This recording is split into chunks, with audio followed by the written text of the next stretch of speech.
Hoje a gente vai retomar, tá, o nosso conteúdo. A gente vai falar sobre... Vamos retomar a nossa fala sobre o teorema do confronto, teorema do valor intermediário e limite fundamental trigonométrico. Na verdade, teorema do valor intermediário a gente vai introduzir hoje, né? Que a gente ainda não havia falado do teorema do valor intermediário. E esse teorema do valor intermediário ele é um resultado muito importante em relação às funções contínuas, tá bom? É o que a gente vai falar hoje. Bom, eu resolvi retomar a nossa fala sobre o teorema do confronto e limite fundamental trigonométrico, resolvendo exercícios, tá bom?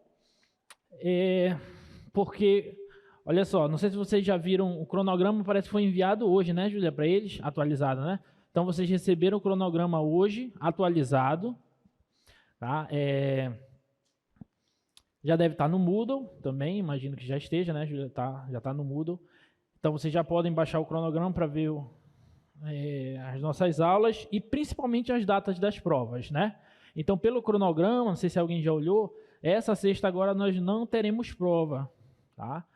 Por quê? Porque geralmente a gente evita provas pós-feriados, né? A gente tem um feriado quinta-feira, então depois do feriado a gente costuma evitar provas.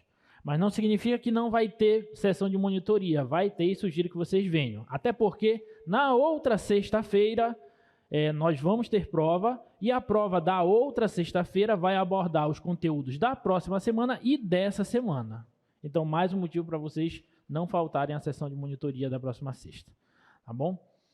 Então, a próxima prova, a prova 4, que é a última prova da primeira avaliação, ela vai contemplar os conteúdos de 2 semanas, dessa semana e da próxima semana. Então, por isso eu resolvi trazer mais uns exercícios de teorema do confronto, limite fundamental trigonométrico, antes de nós falarmos sobre o TVI, tá bom? Para que a gente exercite mais isso aí. Alguma dúvida, gente? Não? Então vamos exercitar. Deixa eu ver qual é o exercício. Calcule o limite quando x tende a zero dessa função, x² vezes o seno de 1 sobre x. Né? Na verdade, eu quero mostrar que esse limite é zero. Né? Como é que eu mostro que esse limite é zero? Né? Alguma ideia do que a gente pode fazer para mostrar que esse limite é zero? A dica é usar o teorema do confronto, né? Vocês lembram do teorema do confronto que a gente falou na aula passada? Lembram dele? Não?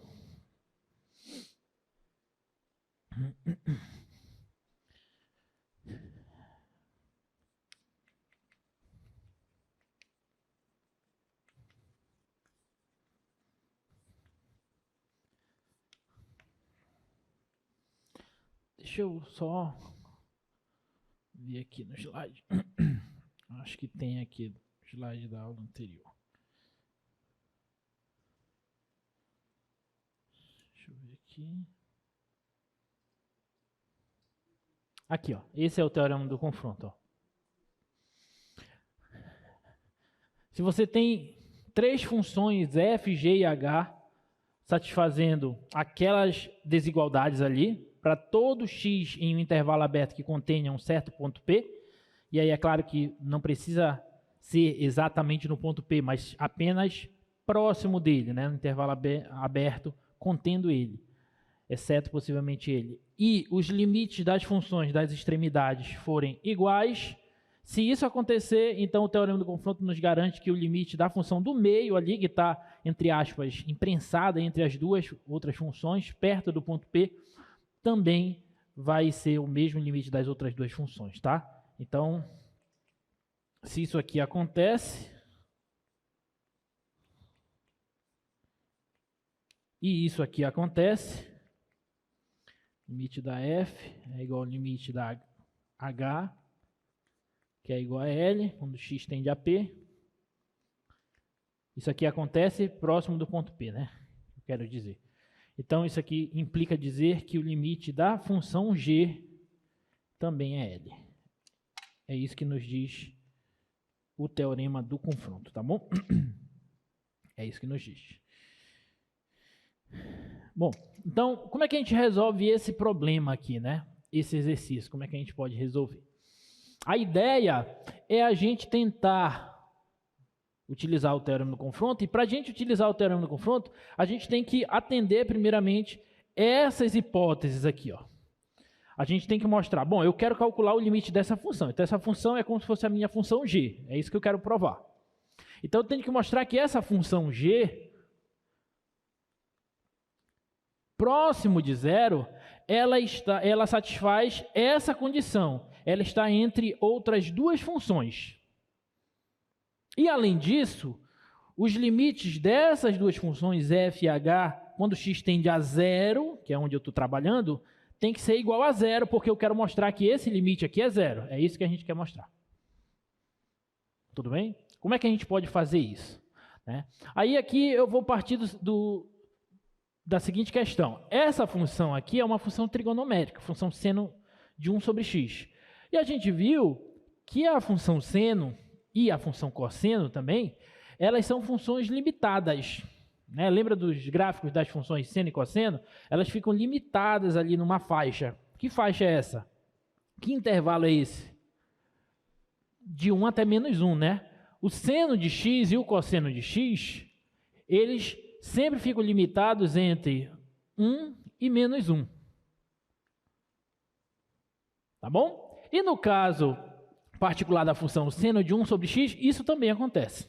Seno de qualquer valor real sempre vai estar compreendido entre 1 e menos 1. Então, o seno de 1 sobre x aqui, para x real diferente de zero, obviamente, está também entre 1 e menos 1.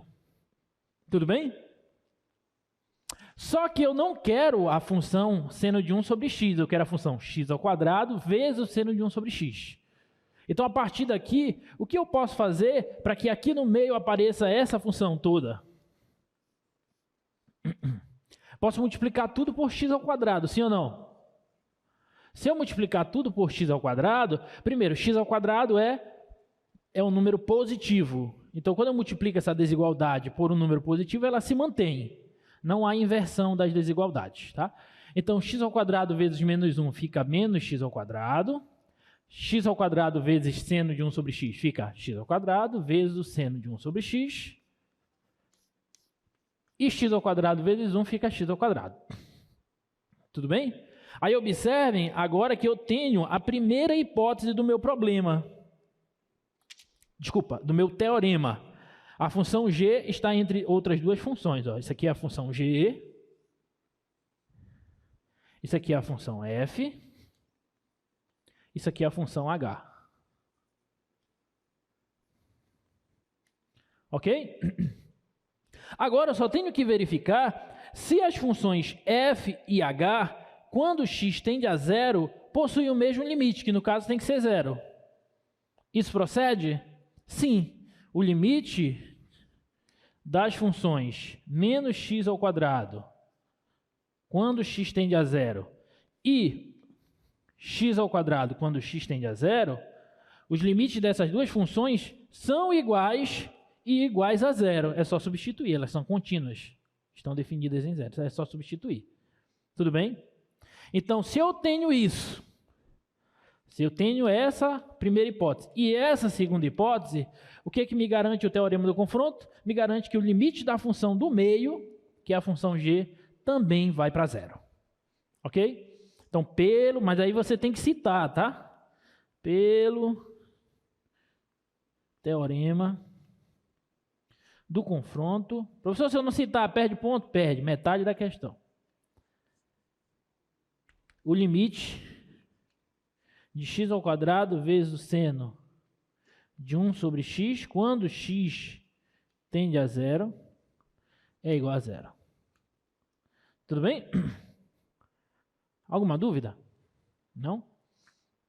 Então, essa é uma ideia básica para a gente poder resolver exercícios utilizando o teorema do confronto, tá bom?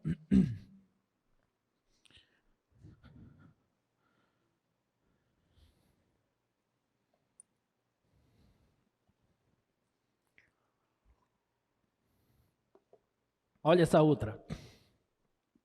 Considere a função f definida em R para todo x diferente de 1, tal que f de x está entre menos x ao quadrado mais 3x e x ao quadrado menos 1 sobre x menos 1. Tá? Calcule o limite da função f de x quando x tende a 1. E justifique. Qual que é esse limite aqui? Então a ideia é a mesma, né? Tentar utilizar o teorema do confronto. Observe que a primeira hipótese ele já nos deu. Ele está me dizendo que a função f está entre essas outras duas funções. Então, para eu utilizar o teorema, basta eu verificar se isso aqui acontece. Se o limite dessa é igual ao limite dessa e é igual a um certo valor. Se isso acontecer, então o limite dessa função no meio vai ser igual a esse valor. Tá? Então vamos verificar isso. Vamos calcular o limite de x é menos x ao quadrado mais 3x, quando x tende a 1, no caso. Tá? X tende a 1. Bom, isso aqui é contínuo em 1, é só substituir. Então, menos 1 ao quadrado mais 3 vezes 1. Isso aqui vai dar 2. Tudo bem? E para outra função, limite, quando x tende a 1, de x ao quadrado menos 1 sobre x menos 1. Essa daqui não dá para substituir, porque ela não está definida em 1. Né? Então, esse limite, quando x tende a 1, mas eu posso utilizar produto notável aqui, né? Diferença de quadrados. Isso aqui é x mais 1 vezes x menos 1 sobre x menos 1. E aí, a gente pode cancelar e fica com o limite só dessa função. Essa função é contínua em 1, então é só substituir. Né? 1 mais 1, esse limite aqui é 1 mais 1, que dá 2. Tá bom? Então, o limite dessa daqui deu 2, e o limite dessa daqui deu 2. Então, pelo teorema do confronto,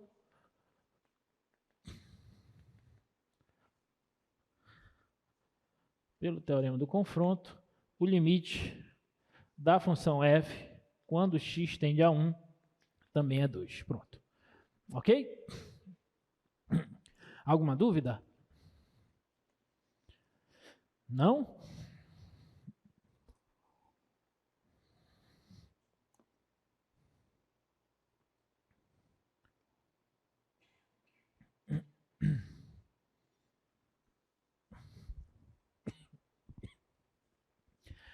Aí tem outras questões, não vou me ater muito, mas a elas vou pular para o teorema, para o limite fundamental trigonométrico, tá?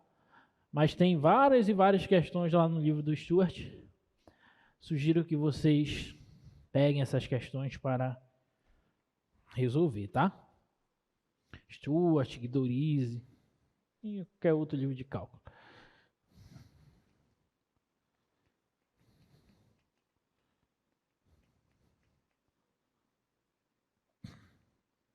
Olha, gente, essas coisas que a gente vê, a gente está vendo nessa primeira parte do nosso curso, às vezes quando você vai vendo assim, pô, mas para que eu quero esse teorema do confronto? Para que eu quero esse limite fundamental trigonométrico? Para que eu quero o limite fundamental exponencial? É para você calcular limites.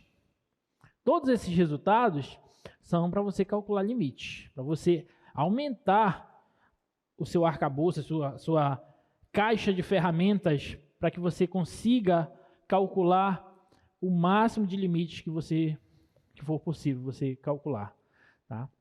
Porque às vezes a gente só quer calcular limites usando produtos notáveis, usando racionalização, multiplicação por conjugado, essas coisas. Mas nem todos os limites a gente vai conseguir resolver dessa maneira. Então a gente precisa aumentar a nossa caixa de ferramentas que nos auxilie a resolver cada vez mais e mais limites. Tá? Então tem teorema fundamental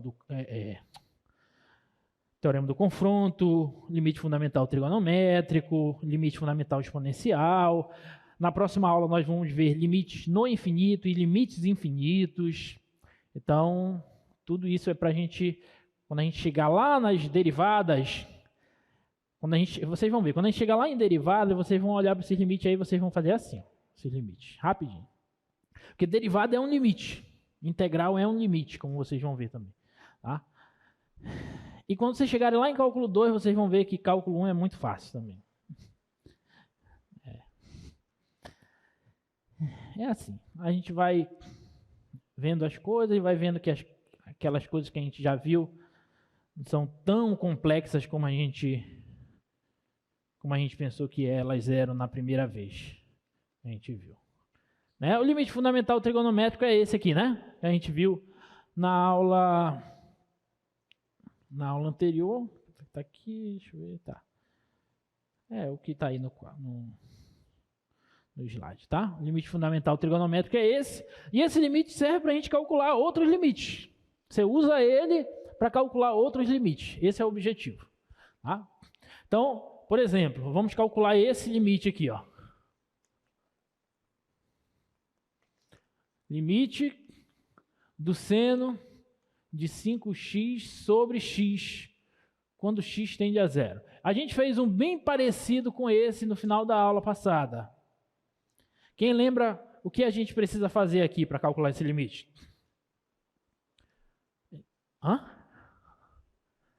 Jogar o 5 para frente? Não pode, né? Ele está no argumento do 5. Desculpa, o 5 está no argumento do seno. Se o 5 estivesse multiplicando o seno, aí eu jogava ele para frente. Mas ele está aqui dentro, aqui, ó, no argumento do seno. Então, não posso tirar ele.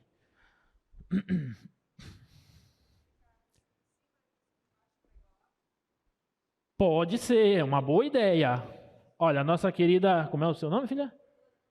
A querida Ana disse o seguinte: professor, multiplica por 5 em cima e 5 embaixo. Ok, a gente pode fazer isso. Agora, em que isso aí nos ajuda, Ana?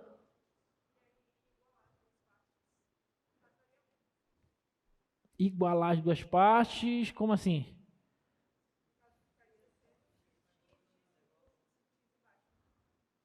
Você quer dizer, tipo, fazer uma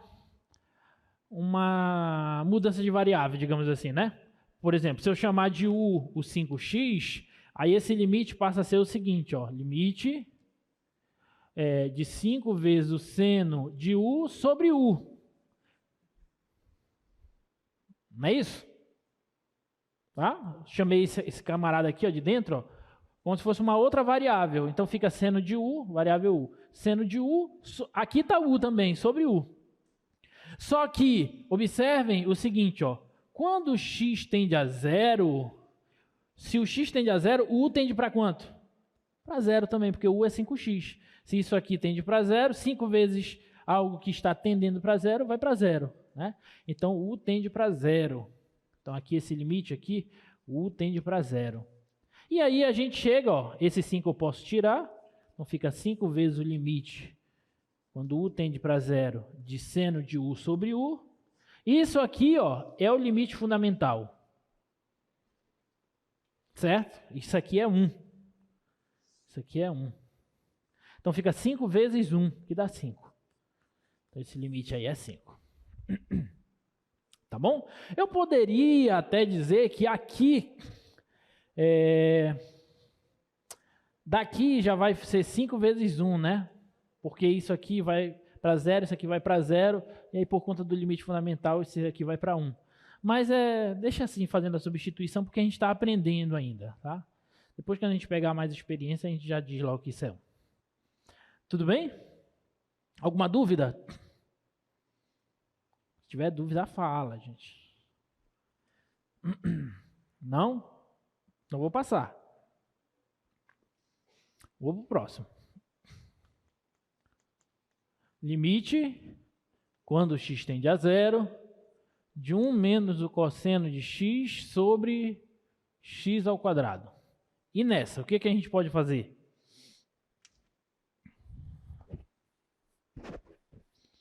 O que a gente pode fazer naquela? Eu estou ouvindo alguém aí falando, multiplica, multiplica, mas multiplica pelo quê?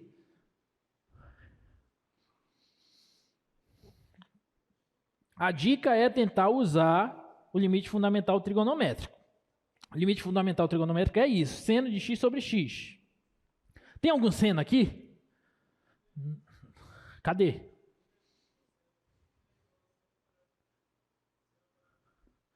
Mas é 1 menos o cosseno ao quadrado de x.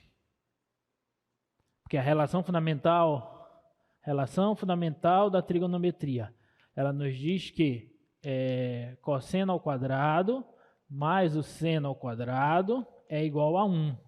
Aí se eu passar esse cosseno ao quadrado para cá, aí vai ficar 1 menos cosseno ao quadrado igual a seno ao quadrado de x. Mas aqui não tem quadrado, aqui é só 1 menos cosseno. Multiplicar pelo? Aí, muito bem, aí eu gostei. Como é seu nome? Douglas. Gostei, Douglas. O Douglas disse para a gente multiplicar por 1 mais cosseno e 1 mais cosseno aqui, ó. Aí fica bacana, porque aí vai aparecer o seno. Olha só, isso aqui, ó, é o produto da soma pela diferença de dois termos. Quando você tem a mais b vezes a menos b, isso fica a ao quadrado menos b ao quadrado, não é assim? Então isso aqui vai ser igual ao seguinte, ó. Limite, quando x tende a zero, de 1 ao quadrado menos o cosseno ao quadrado, sobre x ao quadrado vezes 1 mais cosseno de x. Certo? Só que 1 ao quadrado é 1. 1 menos cosseno ao quadrado de x é o seno ao quadrado de x. Se eu passar esse cara para cá, ó. Se eu passar esse camarada para cá, negativo, vai ficar assim, ó. 1 menos cosseno ao quadrado de x igual ao seno ao quadrado de x. Correto? Então, isso aqui é seno. Então, isso aqui é limite, quando x tende a zero, do seno, só que seno ao quadrado de x sobre x ao quadrado. E aí, só para deixar bonitinho, eu vou colocar esse 1 mais cosseno aqui, assim, ó. 1 sobre 1 mais cosseno de x. Deu para entender, gente, o que eu fiz?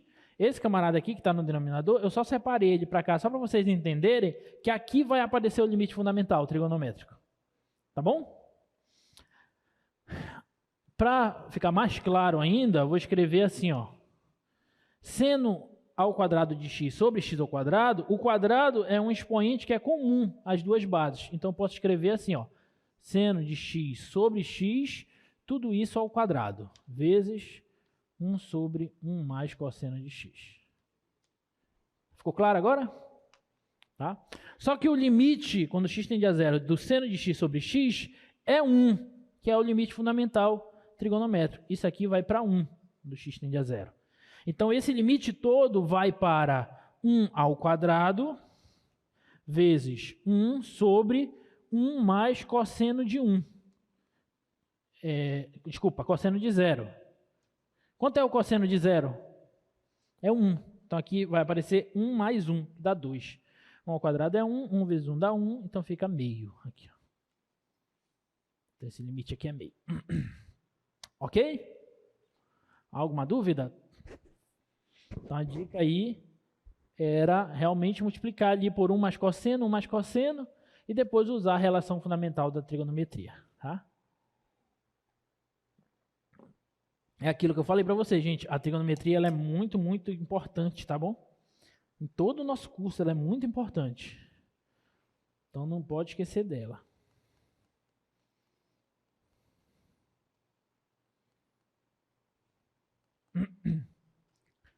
E essa aqui, ó.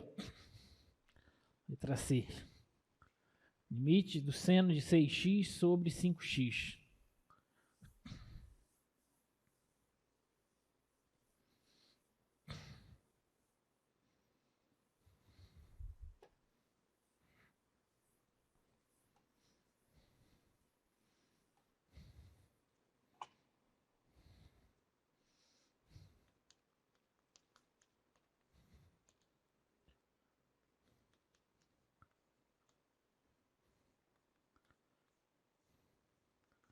O que a gente faz nessa? A gente pode fazer uma coisa parecida com o que a Ana falou ali. Ou se você quiser, você pode... É Ana, né? Acertei. Ou então você pode fazer logo a substituição. Você pode logo chamar esse camarada aqui de U. Tá? Vou chamar aqui, ó, U igual a 6x. E aí, bora ver logo para onde o U vai tender, né? Bom, mas se o x tende para 0, o U tende para 0, né? Porque o x vai para 0, 6x vai para 0. Então, o U tende para 0, tá? Então, isso aqui vai ficar assim, ó. Isso aqui vai ser o limite. No caso, vamos trocar a variável, né? Quando U tende para 0, do seno de U sobre 5 vezes, aí eu não posso continuar com x aqui, eu tenho que mudar para o U, né? Bom, mas se o U é 6x, isso significa que o x é o quê? É U sobre 6. U sobre 6. U sobre 6. Ok? Aí aqui eu tenho uma divisão de frações, você conserva de cima. Deixa eu fazer aqui do lado. Conserva de cima, multiplica pelo inverso da de baixo. 6/5 do seno de U sobre U. Concorda? Inverti aqui, ó. 5 sobre 6. Inverti, ficou 6 sobre 5. Seno de U sobre U. E aí o seno de U sobre U é o limite fundamental, que vai para 1. Né? Então isso aqui vai dar 6/5 vezes 1. 6/5 vezes 1, que dá 6/5. Tá bom? Então, esse é o resultado desse limitezinho aí. Belezinha? Ficou claro ou não?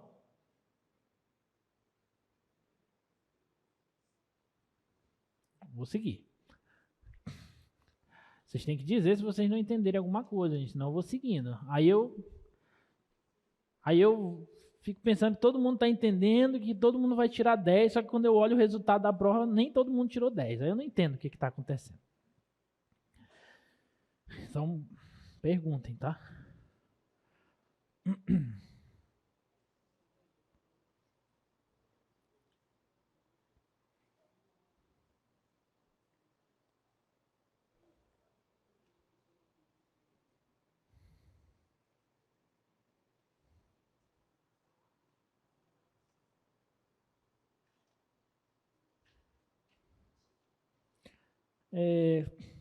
Vou fazer mais uma só. Tem 3 aí, olha. Tem essas 3 últimas ali, que eu não sei porque apareceu A, B, C de novo, mas era para ser D, E, F, né? Escolham uma aí para a gente fazer.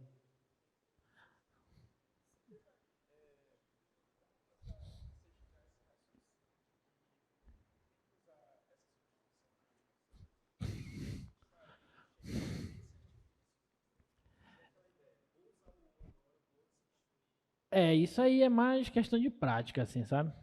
Porque quando tu já resolveu muito limite na tua vida, aí tu olha pro camarada assim, tu fala, não, eu acho que sai por aqui. Aqui é porque eu já fiz em casa, eu já sei que esse troço aí sai pela substituição. Mas se eu estivesse fazendo uma prova, já tá parecido aqui assim, ó. Eu já sei que o limite fundamental trigonométrico é isso. Então, quando tu olha para esse limite aqui, seno de alguma coisa envolvendo x sobre alguma coisa envolvendo x. Então, já te dá mais ou menos um estalo, assim, não, eu acho que deve sair pelo limite fundamental trigonométrico. Hã? Mas aí tem muitos limites que tu vai tentar, tu jura que vai sair de um certo jeito, mas não sai. Aí tu tem que tentar outra coisa. Aí não sai, tu tenta, aí tu vai ficar tentando fazer as coisas aí. E aí quanto mais exercício a gente resolver, essa é a dica da resolução de exercício. Quanto mais você resolver, e você vai chegar uma hora que você vai ver um exercício que é muito parecido com aqueles exercícios que você já resolveu. Entendeu? Aí vem a dica, vem na tua cabeça assim, não, eu acho que sai por aqui. Aí eu acho que sai teorema do confronto. Tem uma questão de um limite que eu vi na lista de exercício, acho que do semestre passado, ou retrasado, não lembro. É um limite interessante que eu olhei assim, não sei para onde é que sai esse troço aqui. Aí fiquei batendo a cabeça, é um limite envolvendo uma cossecante, eu acho. Aí depois, eu não sei se foi algum monitor que já tinha feito, ou na resolução da lista, não sei. Aí depois, sai pelo teorema do confronto. A última coisa que passou na minha cabeça foi o teorema do confronto. Um limite assim que tu olha assim, não, isso aqui não sai por teorema do confronto, mas sai pelo teorema do confronto. Aí é assim, entendeu? Tu vai tentando fazer, aí uma hora tu acha a solução, ou então não acha, né? Nesse caso eu não achei. E é normal não achar também, entendeu? Essa é a beleza do cálculo. Só que é normal não achar, cuidado com essa minha fala, né? É normal não achar, mas na hora da prova você tem que achar. É. Mas na hora da prova a gente passa coisas que a gente já fez aqui em sala, né? Aí fica fácil. Sim, dessas 3 últimas aí, qual é que vocês querem que eu faça? Para a gente ir para o TVI, que as horas já estão passando. Bota lá para a gente, por favor, no slide. A, B ou C, das 3 últimas. A, B ou C? C? Quem quer A, levanta a mão. Ixi, já perdeu. Quem quer a B, levanta a mão. E quem quer a C? Eu acho que foi a B, né, que ganhou. Fazer a B. Limite. Quando x tende a π. Eu, se eu fosse fazer, eu escolheria a B também. Seno de x sobre x menos... Porque ali, ó, a letra A é só transformar o seno, a tangente em seno por cosseno. Né? Seno por cosseno. Aí já só arrumar ela, já vai aparecer o limite fundamental. Aí acabou. E a B, a C, é só fazer também seno por cosseno. Em cima e embaixo. Só que aí você vai ter que ter um pouquinho de cuidado. Vai ter que ter algumas manipulaçõezinhas. Mas não é difícil não. Tá? Espera aí, aqui é menos. Não tem seta aqui não, é menos. Tá. Essa daqui, o que vocês acham? O que vocês acham? O que vocês fariam nessa daí? Substituição? O que você substituiria o que pelo que? O x menos π por u. Vamos ver se sai. Se eu substituir o x menos π por u, então vai acontecer o seguinte, olha só. Quando o x tender a π, que é o caso, o u vai tender para quanto? Se o x tende para π, se esse camarada vai para π, o u, que é x menos π, vai para quanto? Para zero. Π menos π, zero. Vai para zero. Tudo bem? Aí aqui, ó, esse limite vai ficar limite... Quando u tende para zero, do seno, aí observe que aqui está x. Então, eu tenho que substituir o x em função do u. Se o u é x menos π, o x é u mais π. Concorda? U mais π. Sobre x menos π, que vai ser u. Ok. Só que esse limite é o limite fundamental? Não. Se fosse só o u, seria, mas tem o mais π. E aí, complicou ou melhorou? Melhorou por quê? Perfeito. É o seno da soma de 2 arcos. Né? E o seno da soma de 2 arcos, a gente tem uma formulazinha muito conhecida por vocês, né? Que resolve isso aí. Quando você tem aqui, ó, o seno... observação. Quando você tem aqui, ó, o seno de A mais B, isso aqui é seno A, cosseno B, seno B, cosseno A. Não é isso? Tá? Então, sai pelo seno da soma. Então, daqui, ó, eu vou ter...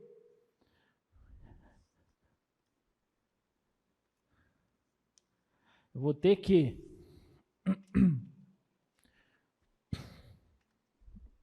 esse limite vai ser o limite quando u tende para zero do seno de u, usando a fórmula seno de u, cosseno de π, mais seno de π, cosseno de u.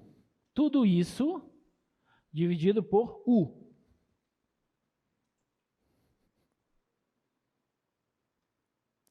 Tudo bem? E daí, quanto que é o cosseno de π, gente?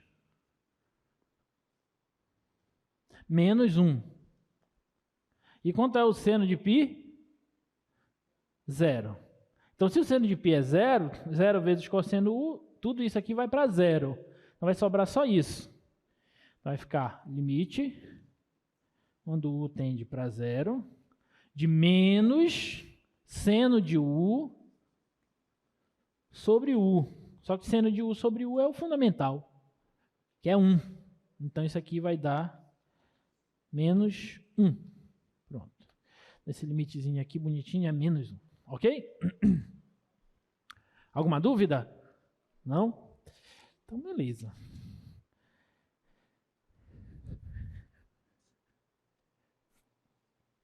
Belezinha.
Olha, uma coisa eu posso te garantir. Vai ter uma questão de TVI na tua prova.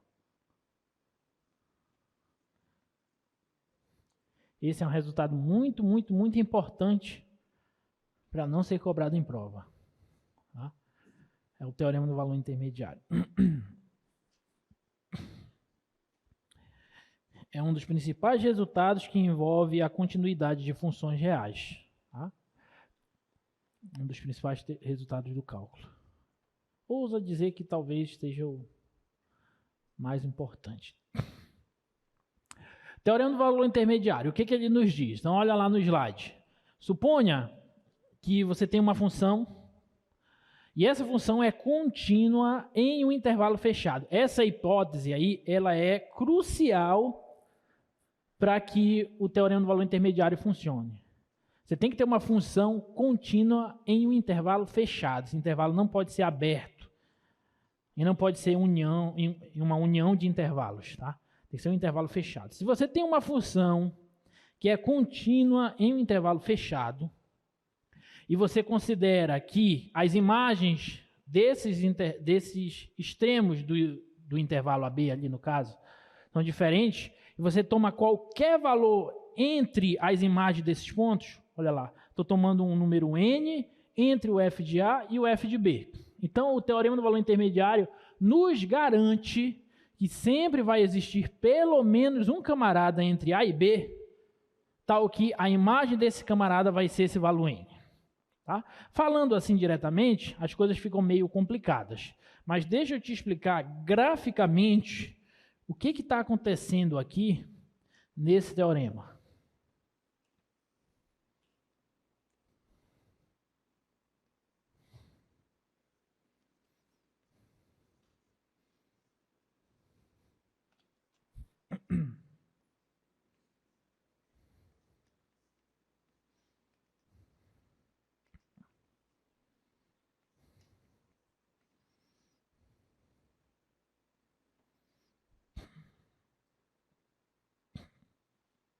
Olha só. Função f é contínua em um intervalo fechado AB. Então, estou pegando esse intervalo AB fechado como domínio da minha função f. E a gente tem que amarrar a condição de que ela vai ser contínua nesse intervalo. Ok? Além disso, eu estou tomando as imagens dos pontos A e B diferentes. Elas até podem ser iguais, mas só para vocês entenderem melhor, aqui a gente pega diferente, tá? Então, f de A e f de B aqui, diferente. E aí eu vou tomar qualquer valor entre esses valores f de A e f de B. Qualquer n, vamos pegar um n aqui assim, ó, por exemplo. Com essas hipóteses, o que o TVI nos garante? Ele nos garante que sempre vai existir um ponto C nesse intervalo, tal que isso aqui acontece. Vou desenhar o gráfico de uma função contínua nesse intervalo aqui, ó. Tudo bem? A função é uma função contínua nesse intervalo. Tudo bem? Então, olha só. Eu tenho uma função contínua nesse intervalo fechado. As imagens dos pontos A e B são diferentes e você pode escolher qualquer valor entre f de A e f de B. Vamos tomar um n aqui. O que TVI nos garante? Ele nos garante que aqui no intervalo AB vai ter pelo menos um ponto C, pelo menos um ponto C, tal que a imagem desse ponto vai ser aquele valor n. Por esse desenho aqui, ó, esse valor C, ele vai estar bem aqui, ó. Esse camarada aqui, a imagem dele vai ser desse número n. Isso vai funcionar para qualquer valor que você tomar entre o f de A e o f de B. Ó, eu tomo um outro aqui, ó. Vai ter um respectivo C aqui, ó. Tomo um outro aqui, ó. Vai ter um respectivo C aqui, ó. Ok? É isso que nos diz o TVI. Se você tem uma função contínua em intervalo fechado, com essas condições, você toma qualquer valor entre as imagens dos extremos do intervalo, então sempre vai ter um camarada nesse intervalo, tal que a imagem dele vai recair nesse valor que você escolheu. Sempre. E isso, agora, por que essas hipóteses, professor, são importantes? Sem essas hipóteses, a coisa pode não funcionar. Quer ver? Olha só.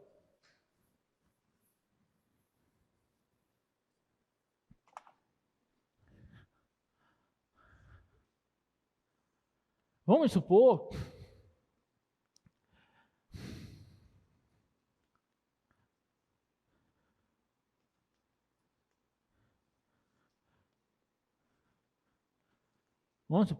que você tem uma função que não é contínua nesse intervalo.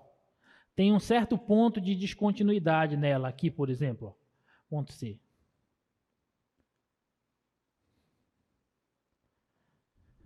Tá?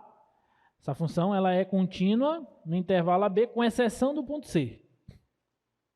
Certo? Só no ponto C ela é descontínua. A pergunta que eu faço, essa função, ela atende o resultado do teorema do valor intermediário? Não.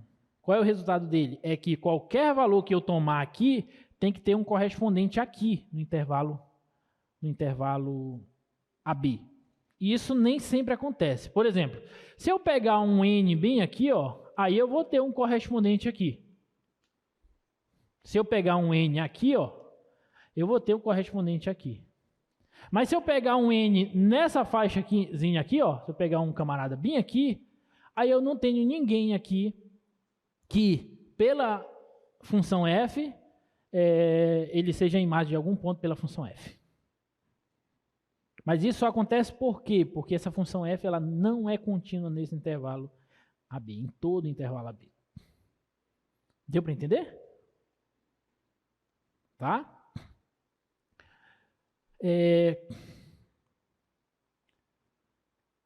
E se ela fosse assim, ó?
essa função aqui, ó. Essa reta aqui é uma assíntota, tá?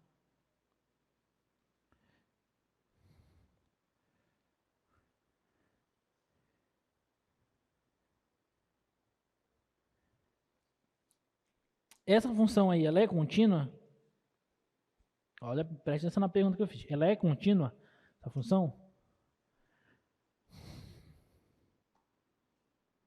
O domínio dela é quem? Quem é o domínio dessa função? Do jeito que eu desenhei. A função f. Qual é o domínio dela? É o intervalo de A até P aberto, união, de P até B, fechado aqui. Sim ou não? Tá? Essa função ela é contínua em seu domínio, obviamente? Sim, gente, ela é contínua. Ela é contínua, ela não está definida em P. Então, em P eu não discuto a continuidade dela, mas em todos os pontos do domínio dela, ela é contínua. Ok? Então, ok. Então, ela é contínua. Agora, ela atende às hipóteses do teorema do valor intermediário? Não. Se eu escolher um N aqui, ó, o correspondente desse N não existe nessa função. Mas por que isso acontece? Ou melhor, por que isso não acontece? Porque essa função, apesar dela ser contínua, ela é contínua em uma união de intervalos. Ela não é contínua em um intervalo fechado. Essa condição da função ser contínua em um intervalo fechado é essencial. É ela que faz o TVI funcionar. Sem ela, o TVI pode ou não funcionar. E se ele pode ou não funcionar, de nada nos serve. A gente tem que ter uma coisa que sirva sempre. Tá? E ele serve sempre que a função for contínua em um intervalo fechado. Tudo bem? Deu para entender agora?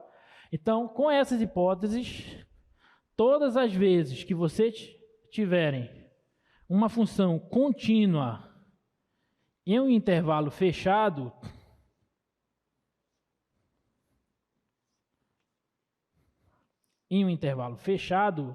se a função for, não importa como ela é, se ela for contínua em intervalo fechado, qualquer camarada que você escolher entre as imagens de A e de B, qualquer camarada que você escolher, vai ter um correspondente no intervalo AB. Ok? Essa é a importância do TVI. E vocês vão ver que ele tem muitas e muitas aplicações, tá? Alguma dúvida, gente, no teorema? Posso passar para os exercícios? Eu vou passar. Antes de eu passar, vamos comentar o teorema de Bolzano, ou o teorema do anulamento, que com essa sequência que nós estamos trabalhando, ele pode ser visto como uma consequência do TVI. Tá? Mas, em geral, a gente... no curso de matemática, por exemplo, a gente primeiro prova o teorema de Bolzano e depois prova o TVI, né?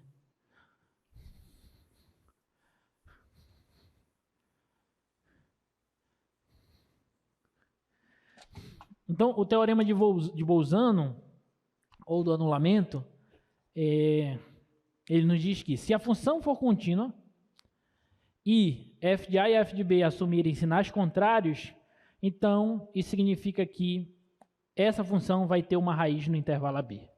Aquele ali ia dizer que existirá um C no intervalo AB, tal que f de C é igual a zero, significa que ele tem uma raiz no intervalo AB. Então, o que o teorema do anulamento ou de Bolzano está nos dizendo? Está nos dizendo o seguinte, ó, se f for contínua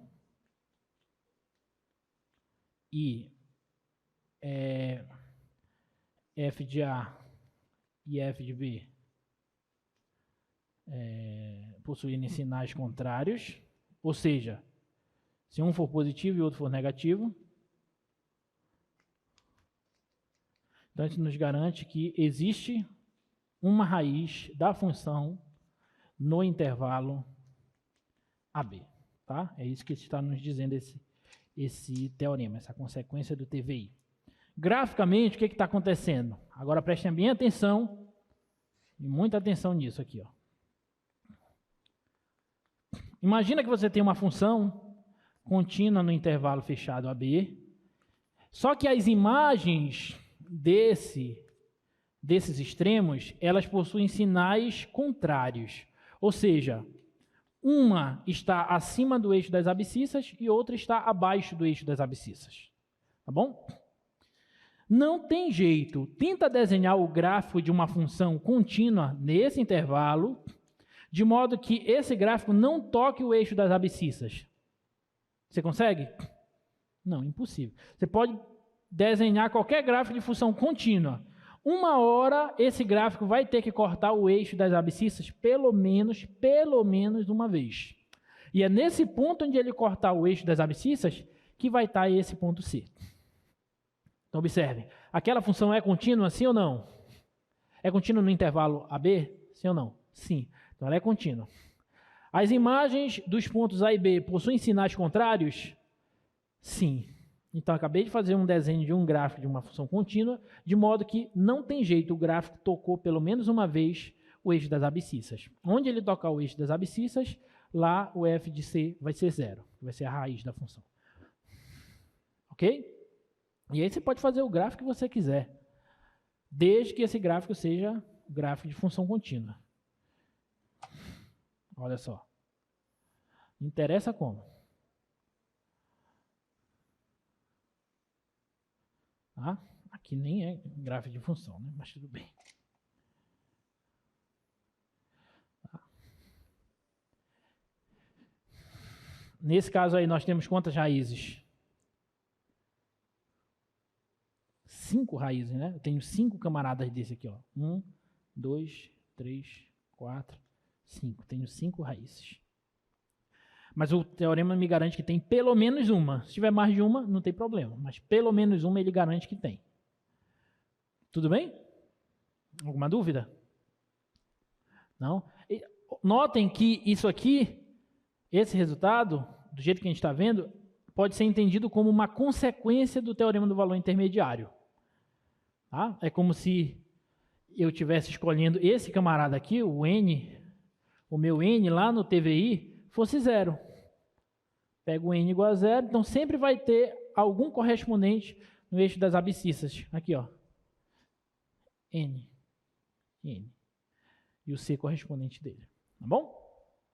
Então é isso que nos diz o TVI. E aí ele é um resultado muito, muito importante, porque ele nos permite resolver muitos problemas, tá? Como esse, por exemplo, que é um problema clássico que se resolve utilizando o teorema do valor intermediário, tá?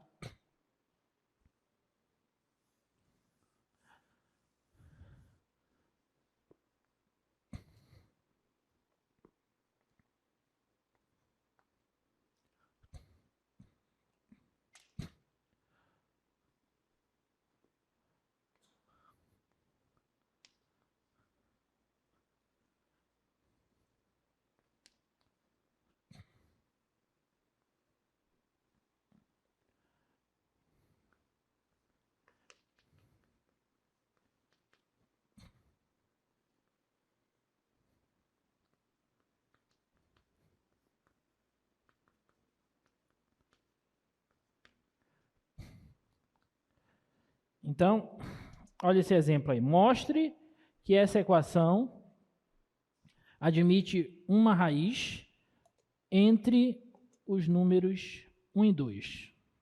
Entre as abscissas 1 e 2.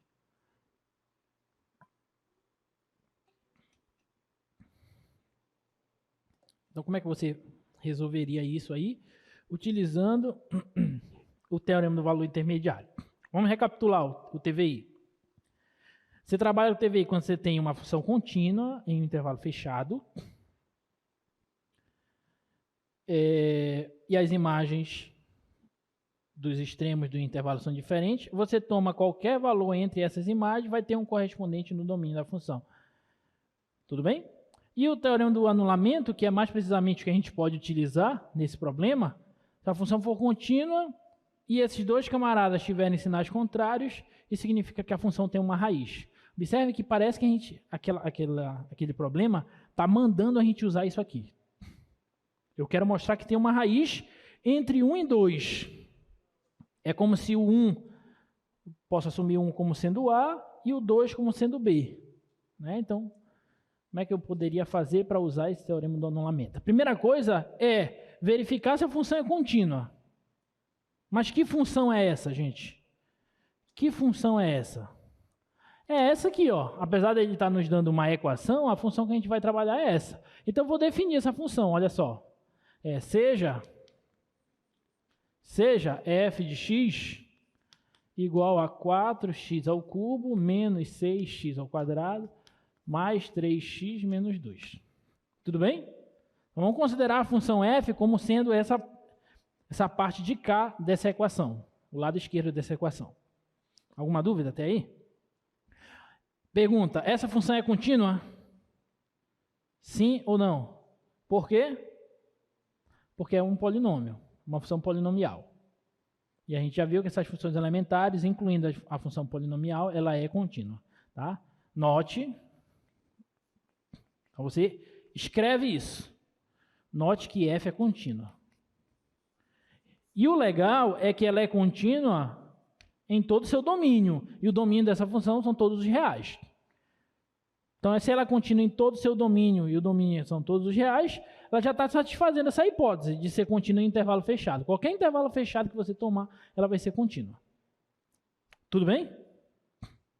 Ok, então note que essa função é contínua. Além disso,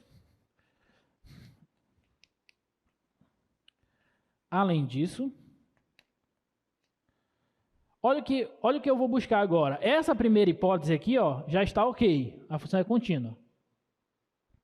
Agora eu tenho que verificar se isso aqui acontece. Se as imagens dos extremos do intervalo têm sinais contrários. Qual é o intervalo que a gente vai trabalhar? Intervalo fechado de 1 a 2, sim ou não? Então eu vou vamos calcular f de 1 e f de 2. E vamos verificar se as imagens desses pontos possuem sinais contrários. Se essas imagens tiverem sinais contrários, aí o TVI, ou o teorema do anulamento, nos garante que vai existir uma raiz naquele intervalo. Ok? Tá? Vamos verificar isso. Quanto que vale o f de 1? É só substituir, né? 4 vezes 1 ao cubo, menos 6 vezes 1 ao quadrado, mais 3 vezes 1, menos 2. Isso aqui vai dar quanto? Menos 2, menos 4, mais 3, menos 1, né? Menos 1. E observe que isso aqui é negativo.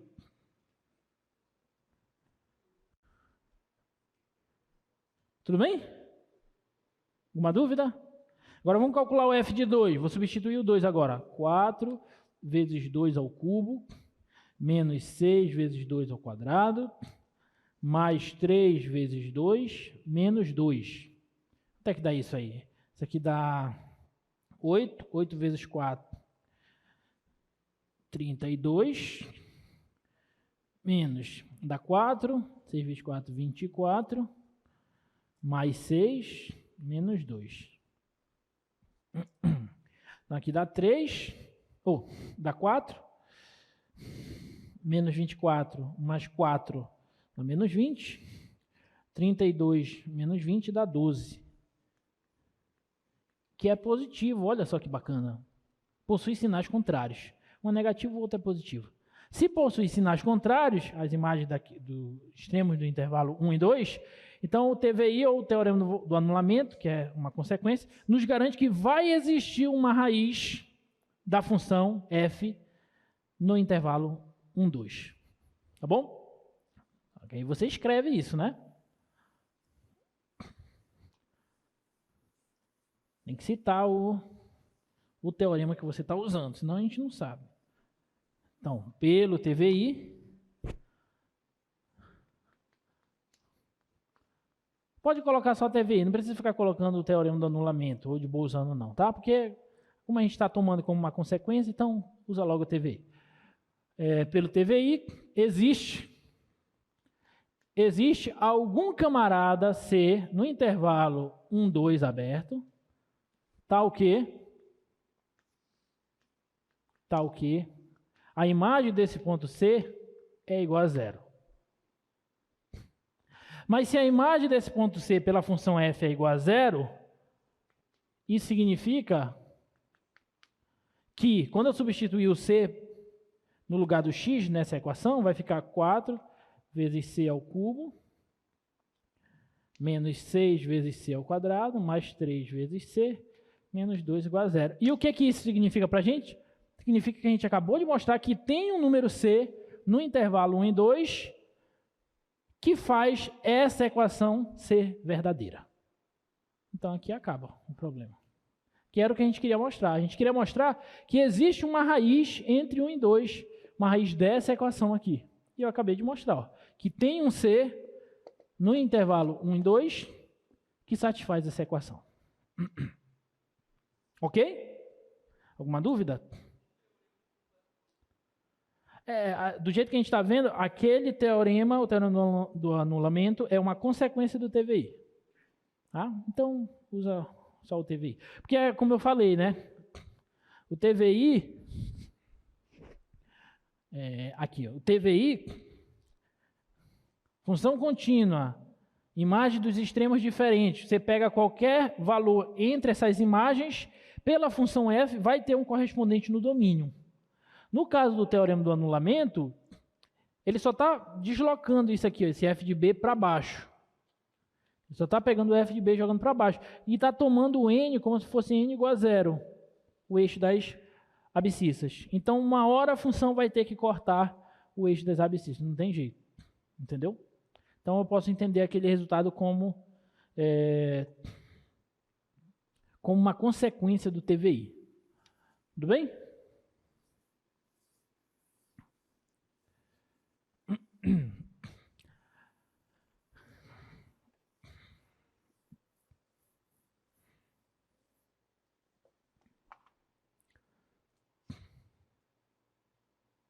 No caso desse exemplo anterior, esse aqui é um pedaço do gráfico dessa função f. Tá? 4x ao cubo, menos 6x quadrado, mais 3x menos 2. Isso é um pedaço do gráfico. E observe que o gráfico intercepta o eixo das abscissas entre os pontos 1 e 2. Tudo bem?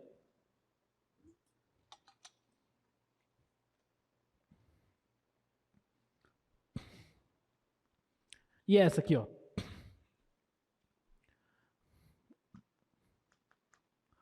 Mostre que essa equação, x ao cubo, menos 4x mais 8, igual a 0, admite pelo menos uma solução real.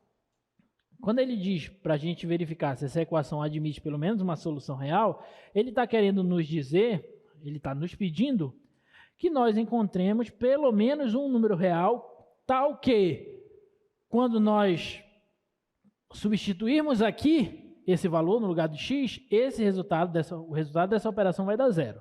É isso que ele está querendo. Em outras palavras, ele está pedindo praticamente a mesma coisa do exemplo anterior. Ele está querendo, no exemplo anterior, ele queria mostrar que essa equação tem uma solução. Só que aqui, ele estava pedindo para que a gente mostrasse que essa equação tem uma solução entre 1 e 2. Aqui ele não está pedindo um intervalo, ele não está te dando um intervalo. Ele está pedindo para você mostrar que vai ter pelo menos uma solução, não importa onde é que ela vai estar. Só quero que você me garanta que vai ter. Tá bom? Então, o que vocês poderiam fazer aí? Qual é a ideia de vocês para resolver isso aí?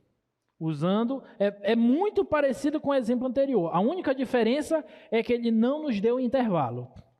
Mas se ele não nos deu intervalo, a gente pode tentar achar um intervalo. Sim ou não? Então, a tarefa que a gente tem é o seguinte, olha. Vamos começar igualzinho o exercício anterior. Tem que definir a função primeiro. Seja f de x igual a isso. Perceba que f é contínua. Pronto. Já tem um ponto na prova. Definiu a função e verificou que ela é contínua, já tem uma pontuação. Agora eu preciso verificar dois valores cujas imagens de um seja positiva e do outro seja negativa. Porque se isso acontecer, pela continuidade da função e pelo TVI, vai ter uma raiz nesse intervalo. Tudo bem? Quais seriam esses valores? Peguem aí, pensem aí em dois valores, que a imagem de um seja positiva e a imagem do outro seja negativa. Hã? Valor ímpar? Tipo 1, 3 e menos 3? Vamos ver, 3. 3 e menos 3. Vamos ver o 3. 3 ao cubo, menos 4 vezes 3, mais 8. Isso aqui vai dar quanto? 3 ao cubo, 27. 4 vezes 3, 12. Mais 8. Então fica 27 menos 4. Então fica 23. Isso aqui seria positivo. Ok? E no menos 3 fica menos 3 ao cubo, menos 4 vezes menos 3, mais 8. Então isso aqui vai ficar menos 27, mais 12, mais 8. Então, isso aqui dá menos 27, mais 20, que dá menos 7. Então, isso aqui dá menos 7, que dá negativo. Então esse intervalo nos interessa muito. Ok? Porque um ficou positivo, outro negativo. Se um ficou positivo, graficamente o que está acontecendo é isso aqui, ó. Eu não sei como é o gráfico daquela função, mas eu sei que nesse intervalo aqui, ó, de menos 3 a 3, a imagem do 3 pela função é 23, ela bate bem aqui, ó, 23, e a imagem do menos 3 pela função é menos 7, ela bate bem aqui assim. Está totalmente fora de escala, mas tudo bem, menos 7. Ok? Como a função é contínua, não tem jeito. Você consegue sair daqui, chegar aqui, de maneira que esse gráfico não corte o eixo das abscissas? Não tem como. Uma hora ele vai ter que cortar. E aí, onde ele cortar, vai ser a raiz que a gente está procurando. Tá bom? Então, agora é só completar. Pelo TVI, existe um C no intervalo de menos 3 a 3, tal que f de C é igual a 0. Isto é, C ao cubo, menos 4C, mais 8, é igual a 0, que era o que a gente queria mostrar. A gente queria mostrar que tem uma raiz dessa equação. Acabamos de verificar que tem uma raiz dessa equação, só que, nesse caso, o intervalo que a gente estava procurando é de menos 3 a 3. Se eu quiser diminuir, estreitar esse intervalo aí, eu posso tentar. Você pode, por exemplo, pegar de menos 3 a 2, de menos 2 a 2, de menos 1 a 1, tá? E procurar, para ver se vai ter sinais contrários. Ficou claro, gente? Alguma dúvida?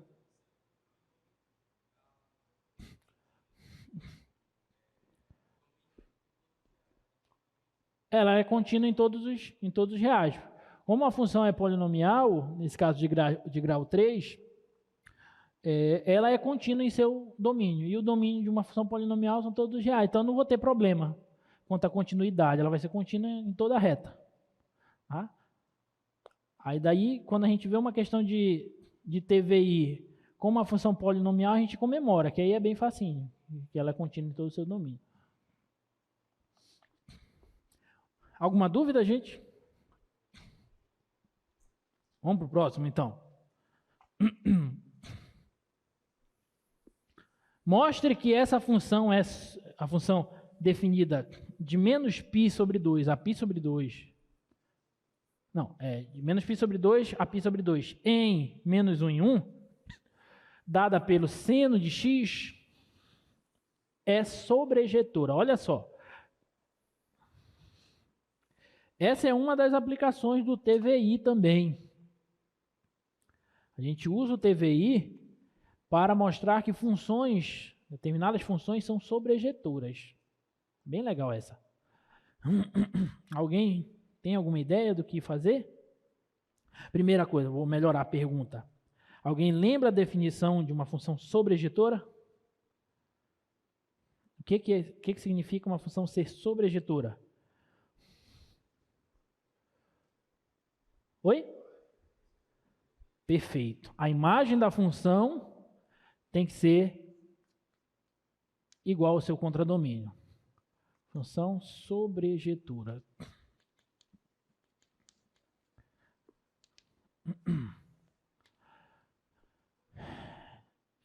Considere uma função f definida de a em b.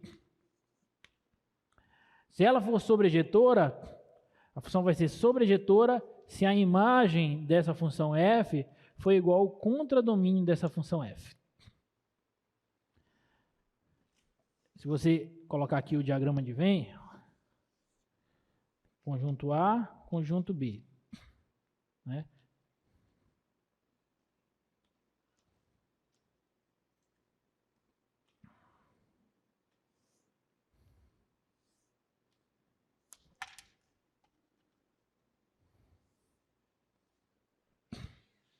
Essa função aqui é sobrejetora? Não. Por quê? Porque tem um camarada lá no contradomínio dela, que é o conjunto B, que não tem correspondente aqui no domínio dela. Certo? Significa que o contradomínio dela, que é o conjunto B, é diferente da imagem, que é o conjunto formado por esses três elementos. Tá? Agora, se eu fizer isso aqui, ó, ela é sobrejetora? Ela é. O contradomínio é igual à imagem dela. Tudo bem? Agora, dizer isso aqui é o mesmo que dizer isso aqui, olha. Uma função f de A em B com A e B contido em R é sobrejetora,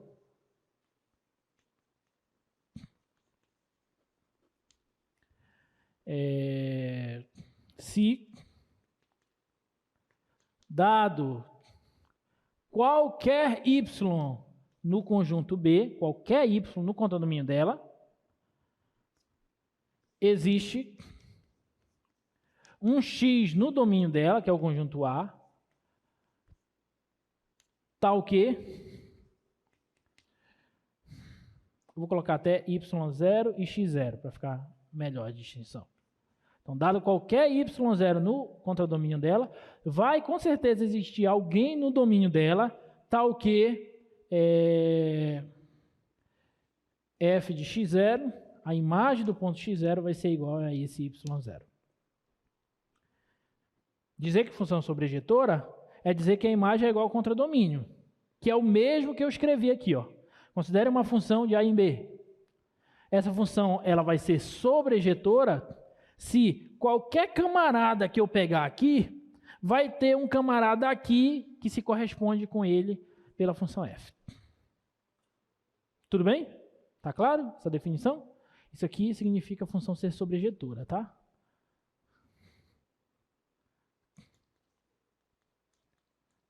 Sobrejetividade de funções reais, tá?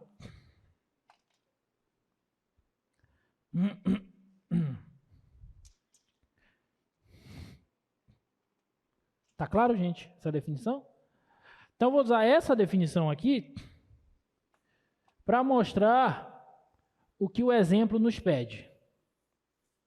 O exemplo nos pediu o seguinte.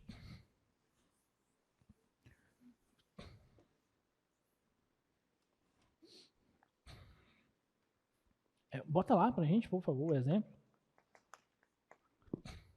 Mostra que essa função f de menos π meios em π meios em menos 1 em 1 definida por f de x igual seno de x, é sobrejetora.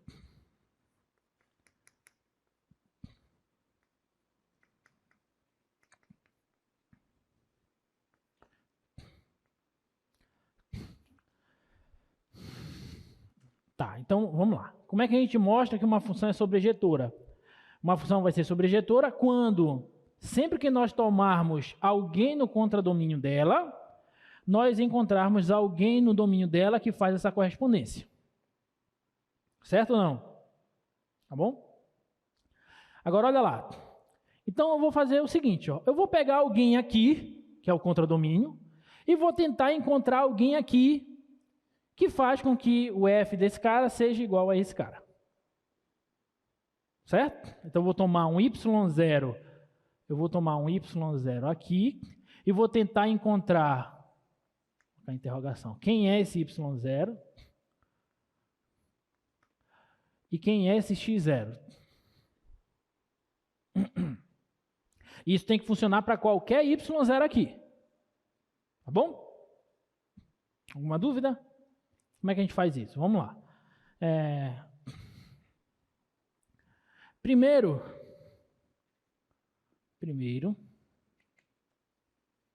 note que f é contínua.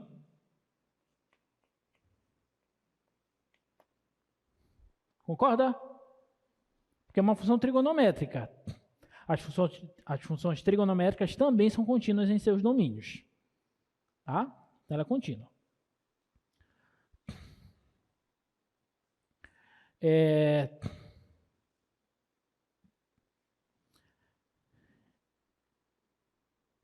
Seja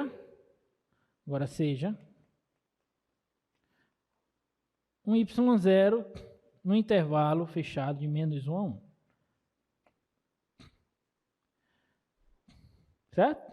Vou tentar mostrar que vai ter um correspondente x0 no intervalo de -π/2 a π/2, que faz essa correspondência. Agora, note o seguinte, ó.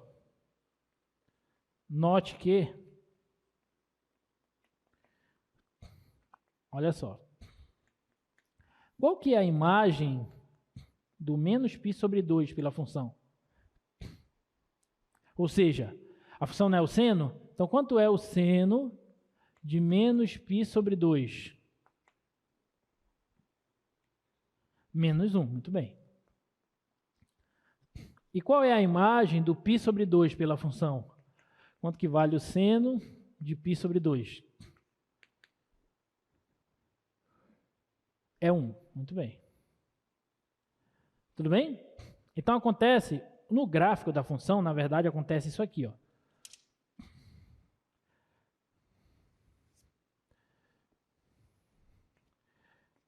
π/2 está aqui, menos π/2 está aqui, o 1 tá aqui e o -1 está aqui. Esse camarada está aqui, ó. Esse camarada está aqui. O gráfico da função seno, ele é assim, né? Ele vem embora aqui, ó, fazendo ondulações aqui e aqui também, ó. Tá? Só que eu quero só esse pedaço, daqui até aqui.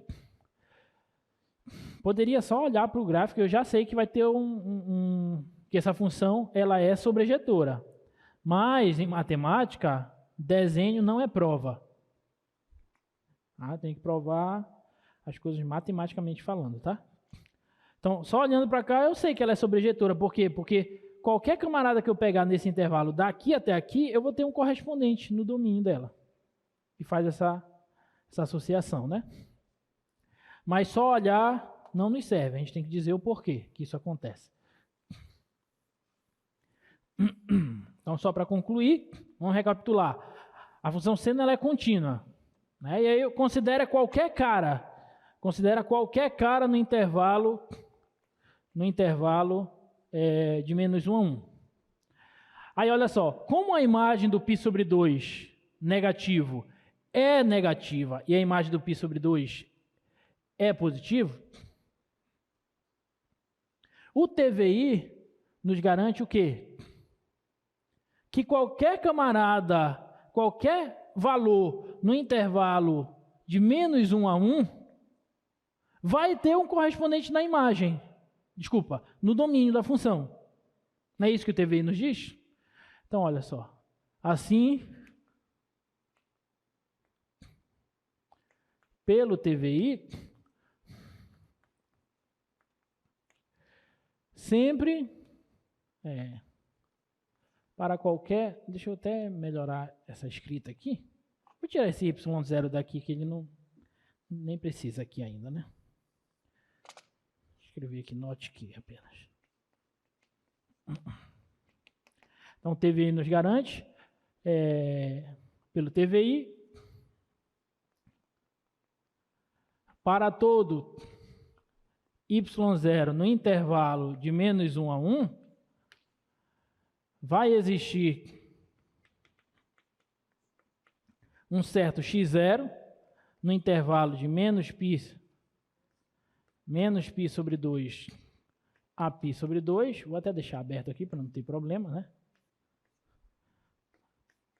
Tal que f de x0 vai ser igual a esse y0, que era o que a gente queria mostrar. O TVI já me dá essa solução. Por quê? Porque qualquer camarada que eu pegar aqui, ó, qualquer y0 que eu pegar nesse intervalo, eu vou ter um correspondente no domínio da função. Não interessa quem. Ah, pega um cara bem aqui, professor. Vai ter um aqui, ó. Pega um outro cara bem aqui, professor. Vai ter um aqui, ó. E assim por diante. Então, o próprio TVI já me dá a solução desse problema. Dizer isso aqui, ó. Dizer isso aqui significa que a função f é sobrejetura. Né? Até para completar logo. F é sobrejetura. Só para ficar bem amarrado. Tudo bem? Ficou claro, gente? Tá? Então, mais uma aplicação do TVI. Ele também nos ajuda a mostrar a sobrejetividade de certas funções. Se a função for contínua, intervalo fechado, a gente consegue mostrar a sobrejetividade. Vamos dar uma aceleradinha aqui. Tinha essa aqui. Eu vou deixar esse item C para vocês. Olha só o item C. Mostra que essa equação possui pelo menos uma solução real. Tá? Essa função aqui, ó, x... Essa função não, essa equação. X igual ao cosseno de x. É exatamente o mesmo que a gente fez anteriormente. Só que o que vocês vão fazer? Vocês podem fazer o seguinte, ó. Escrever isso aqui dessa forma. E aí você define isso aqui como uma função f. E faz a mesma coisa. Desse exercício aqui, ó. Ah, porque eu já apaguei. Do exercício antes desse aqui, que a gente encontrou. Lembra que a gente encontrou o intervalo? Vocês vão fazer a mesma coisa. Vão tentar encontrar o intervalo onde sinais de um extremo seja positivo e do outro extremo seja negativo, tá? Tentem fazer essa.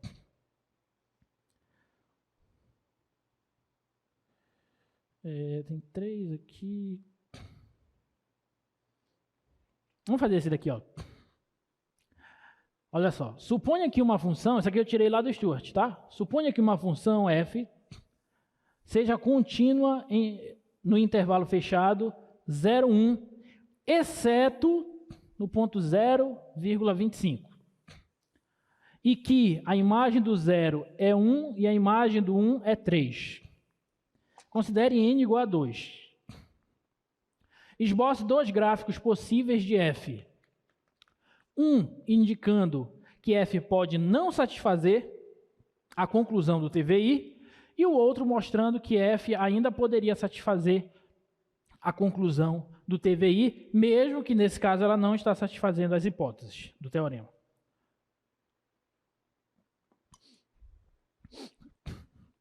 Então, bora colocar aqui as condições. F contínua em 0 e 1, exceto em x igual a 0,25. F de 0 é 1, F de 1 é 3, n igual a 2. Então, ele quer, com essas condições que nós Façamos o esboço de 2 gráficos, um atendendo às condições, a conclusão, né? A tese do TVI, e o outro não satisfazendo, tá? Então vamos lá. Então vamos tentar entender como que é essa função. De 0 a 1. F de 0 é 1, então o 0 vem aqui no 1, vou colocar o 1 bem aqui. Vai ficar fora de escala, mas é só para a gente entender. O F de 1 é 3, então o F de 1 vem aqui, 3. Tá? É muito interessante exercícios assim, onde a gente tem que propor esse tipo de gráfico, né?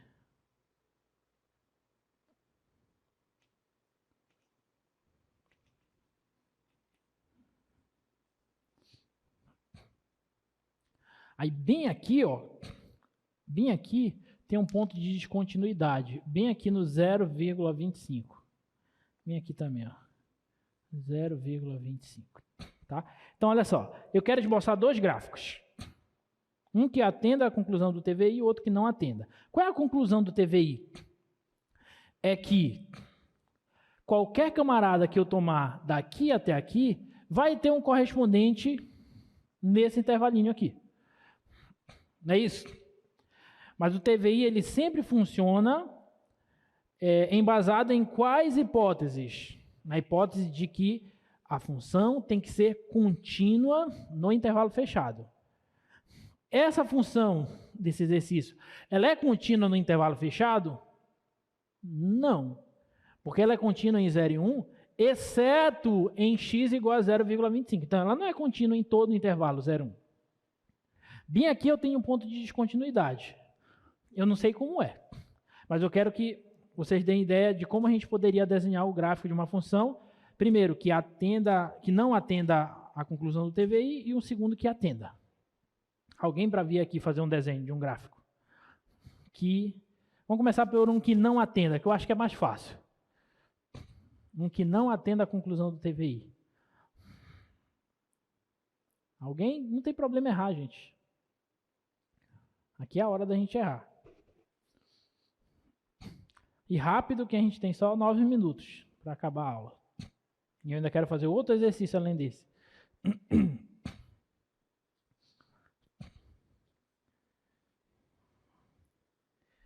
Ninguém?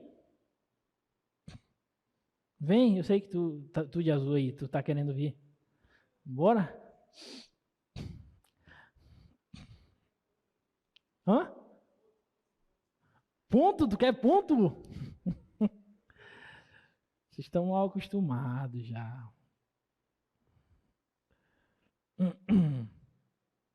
Sim, gente, como é que a gente pode fazer o gráfico de uma função que é contínua em todo intervalo 0 e 1, com exceção do 0,25, que não satisfaça a condição do TVI? Eu fiz, gente. Quando eu estava explicando o TVI, eu desenhei gráficos de funções satisfazendo isso. Olha, por exemplo, vou pegar esse daqui, ó. Desenhado de amarelo.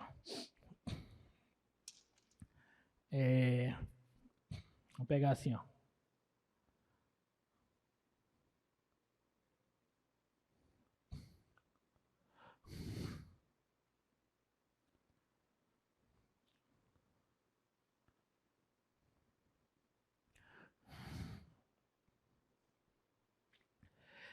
Esse gráfico aí é o gráfico de uma função que satisfaz a conclusão do TVI, sim ou não? Não. Qual é a conclusão mesmo? É que qualquer camarada aqui vai ter um correspondente no domínio. Não é isso? Pega um cara aqui, ó. Pega um cara bem aqui, ó. Um N aqui. Ah, não, peraí. Ele escolheu o N específico, né? Ele escolheu o N igual a 2. Mas não tem problema, já fiz aqui assim, vamos deixar. Vamos considerar que esse aqui é o 2, né? Pronto, aqui. Pega um N aqui, ó. Tem um correspondente? Tem. Pega um cara bem aqui assim, ó. Tem um correspondente aqui? Tem. Agora pega um N igual a 2, que era o que ele queria mesmo. n igual a 2. Tem um correspondente aqui? Não, né? Olha aqui, ó. Okay? Poderia até deixar vazado aqui, né? Para ficar melhor. Tudo bem?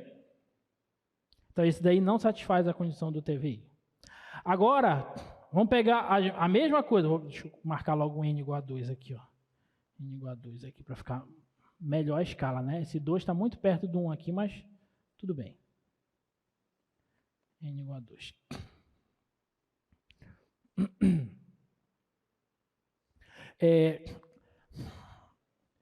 Agora, como é que eu posso fazer aqui o desenho de 1 de maneira que satisfaça a condição do teorema? Vou fazer assim, ó.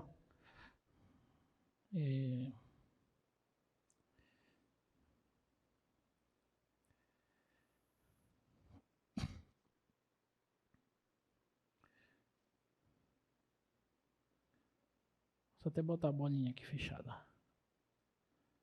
0,25. Qualquer camarada aqui que eu tomar, vai ter um correspondente no domínio da função? Vai, aqui vai. Então, esse aqui satisfaz, esse aqui não satisfaz. Mas por que tem essa ambiguidade? Um satisfaz e o outro não satisfaz. Porque a função ela não é contínua no intervalo fechado. Quando ela é contínua no intervalo fechado, aí sempre vai satisfazer a conclusão do TVI. Tudo bem? Ficou claro? Sim ou não? Então, esse aqui não satisfaz, e esse aqui satisfaz a conclusão do TVI, tá?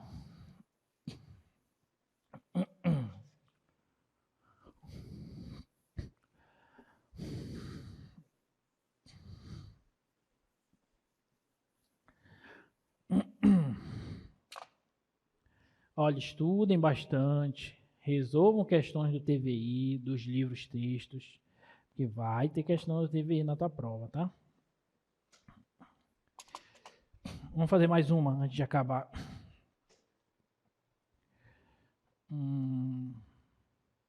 Tem duas questões. Tem essa aqui e tem essa aqui. Essa vai demorar um pouquinho, né? Tem 4 minutos. Mas dá para fazer. Qual é que a gente faz? Essa daqui ou essa daqui? A primeira ou a segunda? Segunda, só porque tem um texto, né? Só porque tem um texto. Vamos fazer rapidinho. Olha só essa daí. Um monge tibetano deixa o monastério às 7 horas da manhã e segue sua caminhada usual para o topo da montanha, chegando lá às 7 da noite. Na manhã seguinte, ele parte do topo às 7 horas da manhã, pega o mesmo caminho de volta e chega ao monastério às 7 horas da noite. Mostra que existe um ponto no caminho que o monge vai cruzar exatamente na mesma hora do dia em ambas as caminhadas. Então o cara está aqui, ó. Está aqui a montanha. Está aqui a montanha. Né? Aí o cara sai daqui.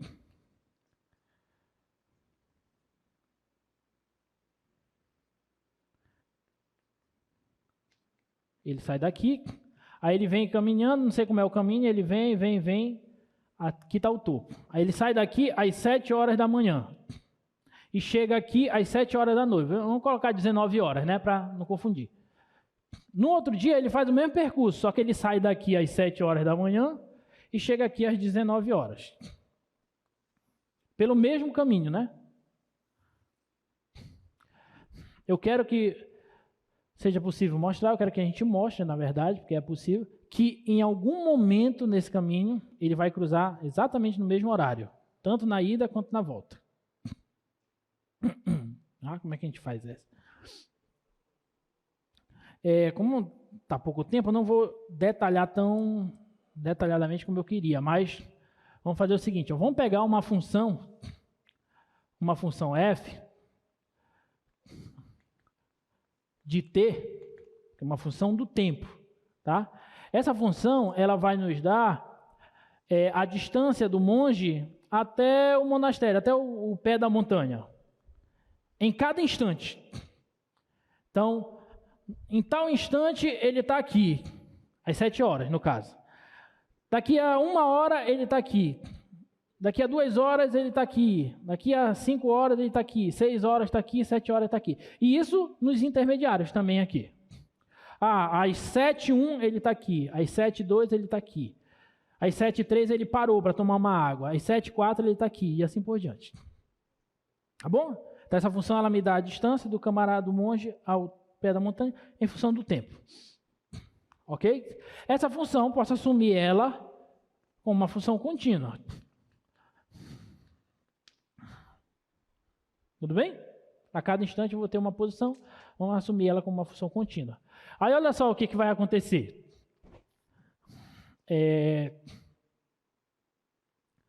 Vou assumir agora uma outra função.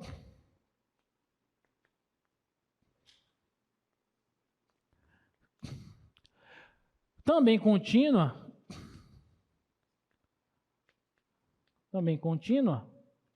Como a distância dele ao topo da montanha, porque ele sobe e desce, tá bom? Então, o que vai acontecer? Olha só, F, deixa eu desenhar um gráfico aqui, ó. Tá aqui, 7 horas, 19 horas.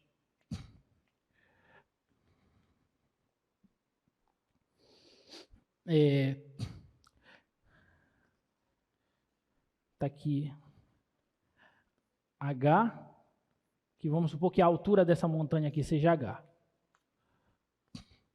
Então, olha só. Então, às 7 horas da manhã, como ele saiu daqui, a distância dele até o pé da montanha é 0. Tá? Então, ele está bem aqui, ó. E às 19 horas, ele chegou aqui. Eu não sei como foi a caminhada dele, mas ele foi embora aqui. Essa daqui é a função F. Tudo bem? E no outro dia, quando ele descer, às 19 horas, ele vai sair às 7 horas da manhã, né? Então a distância dele vai ser aqui, H, e depois aqui. Então ele vai descer em algum momento aqui, eu não sei como é que vai ser, mas alguma hora ele vai fazer isso aqui. Né? Tudo bem? Tá? Essas duas funções, vamos assumir as duas como funções contínuas. Pelo desenho dos gráficos, eu já sei que o instante em que ele vai cruzar, o momento que ele vai cruzar no mesmo instante é aqui, né? Pelos gráficos. Mas a gente tem que comprovar isso pelo TVI. Já deu nosso tempo, né? Me dá só mais 2 minutinhos, rapidinho. Só para a gente concluir o problema. Olha só. Vamos calcular quanto que vale f de 7. Quanto que é f de 7? É 0. Ele está bem aqui, ó. Essa aqui é a função f, essa é a função g. F de 7 é 0. E f de 19 horas é h, que é a altura da montanha. G de 7 horas é h. G de 7 está aqui, a altura da montanha, h. E G de 19 horas é 0. Ele chegou na base da montanha, então é 0. Então, eu tenho essas condições. Aí, olha só agora. Tome uma função P de x como sendo a diferença dessas funções, P de t, como sendo a diferença dessas funções. F de t menos g de t. Quando eu faço isso, quando eu pego a diferença dessas duas funções, quanto que é o P de 7 e o P de 19? Bom, o P de 7 vai ser F de 7 menos G de 7. F de 7 menos G de 7 horas. Só que o F de 7 é 0. E o G de 7 é H. Então, isso aqui vai dar 0 menos H, dá menos H, que dá negativo. E o P de 19 vai ser F de 19 menos G de 19. Só que F de 19 é H. E G de 19 é 0. H menos 0 dá H, que é positivo. Então, se eu tenho um intervalo onde a imagem de um é positiva e a imagem do outro é negativo, o TVI, então pelo TVI, vai existe alguém um certo instante, de 7 horas da manhã às 19 horas da noite, tal que esse P, essa função P aqui, ó, que eu defini assim como a diferença das funções, tal que P de T0 vai ser 0. Não é isso que o DVE nos diz? Como consequência do teorema do anulamento? Se as imagens dos extremos são diferentes, vai ter uma raiz naquele intervalo. E aí, se tem uma raiz, como P de T0 é F de T0 menos G de T0 igual a 0, eu passo esse cara para cá e acabei de mostrar que nesse instante T0, as funções F e G são iguais. Então, vai ter um instante realmente entre 7 e 19 horas, tais que a posição do monge na subida e na descida, elas coincidem. Tudo bem? Então, esse é um probleminha muito legal, que tem outras aplicações lá no livro de vocês. Esse daqui eu acho que está lá no livro de vocês também, tá? Bom, tentem esse daqui só para fechar, que eu deixei aqui, que está lá no livro também. Bota aí para eles, por favor. Essa daqui, ó. Suponha que essa função é contínua e que as únicas soluções daquela equação são 1 e 4. Se f de 2 é 8, explique por que f de 3 tem que ser maior que 6. Façam um desenhozinho de uma função para ver se vocês conseguem explicar o porquê disso, tá? Gente, até quarta-feira, tá? Um abraço.